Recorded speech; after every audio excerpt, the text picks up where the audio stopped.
Hi, Alay Yajnik with Focalpoint Business Coaching here. To perform at their best, firms need to have the right people in the right roles. And for you to maximize your success, you need to know which role you're best at. There's a simple framework for these roles, and you can leverage this framework to identify personnel gaps in the firm, ensure the right people are in the right seats, and identify the best role in the firm for you. This is the second video in our series. If you haven't already, you may want to watch the first video, Finding Your Fit in the Firm. It's a great introduction to this topic. Today, we'll be digging into the finder role. This video is for partners and associates in law firms, accounting firms, and other professional services where the associate, partner, shareholder structure exists. If you're an associate, we're going to describe this role to give you guidance to maximize your career potential. If you're already a leader in your firm, will help you ensure that your firm has the right people in this role. If you're an associate or a junior partner, life can be really frustrating. Likely, your role isn't what you expected when you started. You're working long hours, sometimes crazy hours. Your work is tedious yet difficult. You feel like you have so much more to give to your firm, so many problems you can solve, but you're not in a position to do so. You need to move up in the organization, but you're not sure how to do that. As you watch this video, try to answer two questions. Would you enjoy being a finder? And if so, do you have the skills to be a finder? At the partner level, especially the managing partner level, you're challenged by how to grow the firm. The quality of your finders directly impacts the firm's growth prospects, and losing strong finders can actually cripple a firm. This video will help you answer two questions. How good are your finders, and do you need more just like them? The Finders, Minders, Grinders framework was developed by Meister in 1993 in his excellent book, Managing the Professional Service Firm. In her book, Army of Entrepreneurs in 2011, Prosek added a new role, binders. We use this framework for this video series. In this video, we'll identify the strengths, highlight potential blind spots, and help you determine if the finder is your likely role. The role you choose will have direct consequences on your career, so we'll discuss the career impacts of the finder role as well. Finders are the people who bring in new business. They're the rainmakers. Focalpoint business coach Lisa Aguirre will give us an overview of the role. Lisa is uniquely suited to this because she is a lawyer and a business coach and has been successful in firms of all sizes. Lisa? Finders. Finders are those that find the work, better known as rainmakers.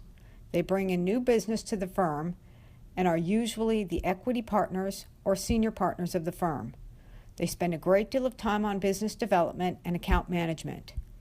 Typically, a significant part of their compensation is devoted to new business development and generating new projects from existing clients. Depending on the size of the firm, the finder may not be responsible for performing much of the actual work. In general, a smaller firm will require the finder to perform more work than a larger firm. Finders are sought after, well paid, and very valuable to any firm. They are usually the last to be let go and usually leave firms because of disputes over compensation or because they have received a higher offer from a competitor. When a finder leaves a firm, it is usually an economic blow, as the finder will typically take his or her clients, also known as their, quote, book of business, unquote, with them to their new firm, period. Interestingly, finders are not always the best technical employees, meaning they may not be the best person to actually perform the job. They are usually finders because they are salespeople. They have learned the skills of selling, they have learned the skills of client development, and they are usually the ones to whom clients will gravitate because of their sales skills. Thank you, Lisa. Next, I'll be taking you through the strengths of the finder. My name is Alay Yajnik, Focalpoint certified business coach and trainer. I'm currently serving as the leader of the professional services practice area for Focalpoint Business Coaching of Northern California. I specialize in helping law firms and accounting firms reach the next level of success, and I was recognized with the Focalpoint Kaizen Award in 2015. But enough about me. Let's get back into the good stuff. Each role requires certain strengths to be successful.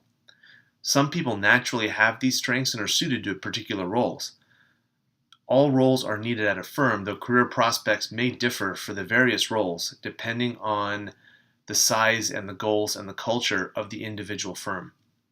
It's our belief, though, that anyone can develop the right skills if they apply themselves and invest in their success. So if you truly have a passion for a particular role, but don't have the necessary strengths to excel just yet, you can develop the skills that you need to be successful. The finder's strengths align around business development. Finders excel at bringing in new business, and they enjoy all aspects of the business development process, from meeting prospective clients to converting them to actual clients. They also enjoy nurturing existing client relationships with an eye towards deepening the ongoing relationship. Lastly, they have a keen knack for partnering with the right people on marketing, publicity, and referrals. Now, Jim Sackman, Focal Point Business Coach, will take us through the common blind spots that people in this role may have.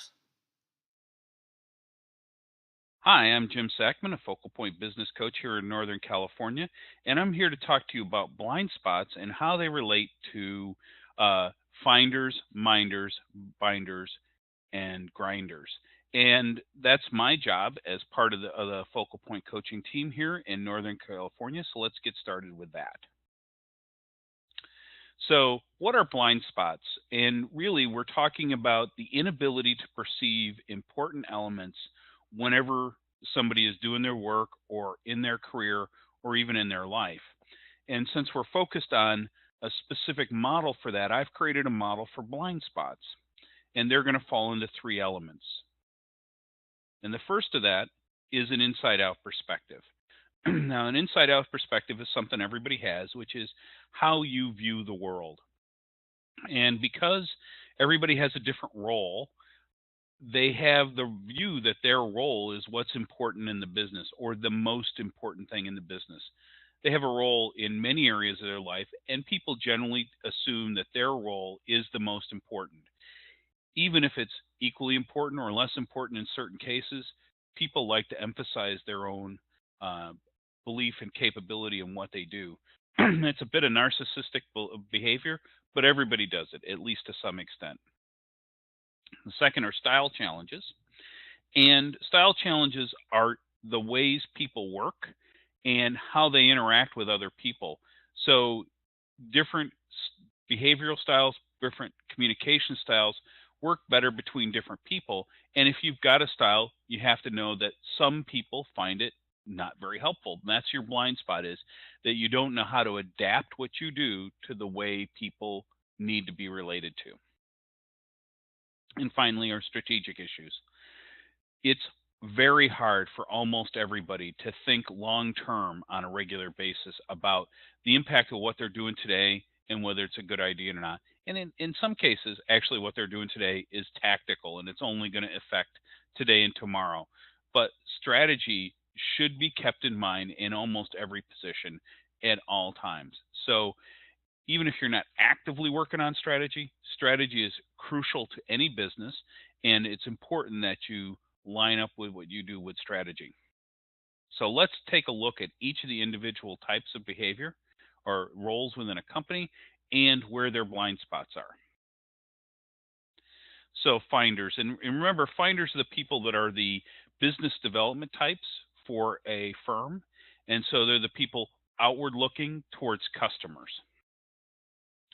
And to them, selling is number one and number two. Now, where this can create a blind spot is in two basic areas. One is for customers that are already sold. People that are finders often have trouble with customer service of an existing account. And what that means is if you're expecting to derive long-term business from a client, then you want to have somebody that's not just selling them up front, but also selling them long term, making sure that the customer is getting their needs met by the firm on a long term basis. The second bit is that bringing in a new clients often overwhelms any view of what might be going on internal to the firm. Second is they tend to overwhelm people because if you're doing business development and you're out there in front of customers, the kinds of people that do that tend to have big personalities. And oftentimes they can overwhelm a room with their opinion, their style, the way they approach things. And so they have to be careful to tone down what they do, especially internally when they meet other people. But it can also happen outside that they can show up at a room and be so overwhelming that people are intimidated. And they can say, well, that's what I want. I want them to understand that I'm in charge. But other people may resent that very greatly. So you have to react and adapt to the person on the other side of the table and make sure you're not overwhelming them. And the third thing is a lot of people that are finders really want to take a shotgun approach and address everybody. But if you're going to go out there and do business development, find new customers, you really want to be efficient at it. So you have to know where your strengths are, where your competitors' strengths are, and really target those companies that are be the most likely candidate. So don't shotgun it. Don't go after every opportunity. Go after the opportunities that you want to go after. And those are the blind spots, as in my model for finders. Thanks, Jim. Next, Peter Irish will give us the recipe for recognizing a strong finder by focusing on aspects of their natural behavior. In order to do this, Peter will explain the model we're using first, and then he'll show us how to apply it to identify really good finders. Hello, I'd like to welcome you to this short explanation of DISC and how this applies to the behavioral sets we know as finders, minders, grinders, and binders. I'm Peter Irish, President of Business Coaching of Northern California. We use DISC profiles to better understand behavior. Through a short online survey, our clients gain enormous insights into their behavioral tendencies as a step toward becoming more effective in their roles. A DISC profile comprises 4 dimensions: how you respond to your environment, we call this dominance; how you influence your environment, we call this influencing; how you respond to the pace of your environment, we call this steadiness; and how you comply with rules set by others, we call this compliance. To simplify, each of these dimensions can be high, low, or neutral with respect to behavior. High D implies a tendency toward extroversion and refers to behaviors such as ambitious, pioneering, strong-willed. Low D behaviors tend toward introversion and include being unobtrusive, peaceful, and modest. High I people can be described as extroverted and inspiring, magnetic, enthusiastic. Low I refers to introverted behaviors such as being incisive, matter-of-fact, suspicious. High S behaviors suggest introversion and include being relaxed, passive, patient, while low S refers to extroverts who may be impulsive, flexible, and eager. Lastly, high C behaviors tend towards introversion and include being cautious, careful, and exacting, and low C behavior tends towards extroversion and refers to being unbending, arbitrary, and uninhibited. Please note, this is only a summary. Ask your Focalpoint business coach for a full explanation. So let's apply what we've learned practically. What behaviors should you expect from a finder? A finder will likely be extroverted, will gain energy from meeting people, and have the ability to influence them. Often, a finder will show a lot of drive. Sometimes, finders will be both restless and highly versatile, and often they will be more pragmatic than compliant. I hope you enjoyed our brief introduction to DISC profiles and their application to minders, binders, grinders, and finders. I'm Peter Irish, President of Business Coaching of Northern California, and I say thank you. Thank you, Peter. So now let's talk career consequences. In our work with professional services, we've found that although there are many paths to partner, finders tend to become partners earlier. However, this is seldom the only consideration. In small and mid-sized firms, it's a necessary part of their job, but it's usually not their only role, and frequently firms are concerned that finders will lose their technical edge. One thing is clear: become a successful finder, and you will always have opportunities. As you watch this video, were you able to answer the 2 questions? Would you enjoy being a finder, and if so, do you have the skills to be a great finder? If you don't have those skills today, you can learn them, and Focalpoint can help. We have more videos in this training series, so go ahead and click the like button on this video now so we can get you the new content as soon as it's available. Remember, you and your firm can learn to be good finders. The skills are well known, and we have years of experience teaching them. I hope you found this video helpful.